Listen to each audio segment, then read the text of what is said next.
Kita perlukan 3 buah keras, 1 sudu biji ketumbar, 1 sudu jintan putih, sikit biji ketumbar, sikit jintan manis dan juga pengganti buah keras.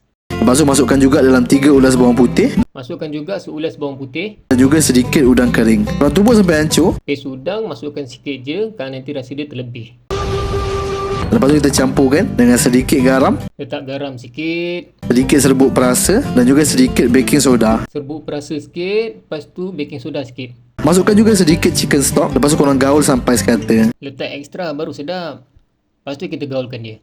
Dalam mangkuk yang lain, korang campurkan 1/1/3 cawan tepung beras 1/1/3 Saya tak berapa pandai bang, saya agak-agak je. dan juga dalam 1 cawan air. Air 1 cawan. Kemudian kita masukkan bahan yang telah kita tumbuk kasar tadi. Korang gaulkan sampai sekata dulu. Bahan tumbuk tadi, masukkan, lepas tu gaul sampai sekata.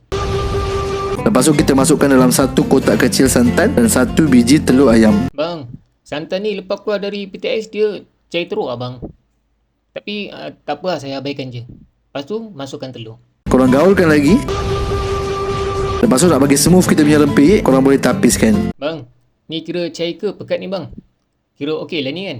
Dah selesai bahagian tepung, korang boleh sangaikan kita punya kacang. Letak kacang, sangat-sangat sikit. Sama juga dengan ikan bilis. Korang sangaikan ikan bilis ni, bagi dia kering sikit. Lepas tu korang boleh angkat. Letak juga ikan bilis, lepas tu sangat-sangat kejap. Kemudian korang panaskan minyak dan masukkan acuan rempeyek. Panaskan minyak, lepas tu masukkan acuan rempeyek. Bila dah betul-betul panas, barulah kita curahkan adunan tepung rempeyek tadi. Bagi dia nipis-nipis je. Lepas tu boleh masukkan balik dalam minyak yang panas tadi. Acuan dah panas, letakkan tepung, rata-ratakan dia.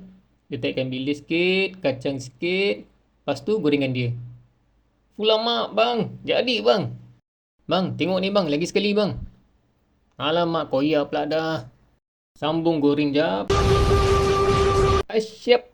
Rempeyek dari Cik Sayang. Rempeyek ni kosong je guys, sebab kacang dan ikan bilis dah habis awal-awal tadi. Bacuan tepung tak nak kalah pula dah. Banyak gila. Try 1 jap tengok sedap ke tak.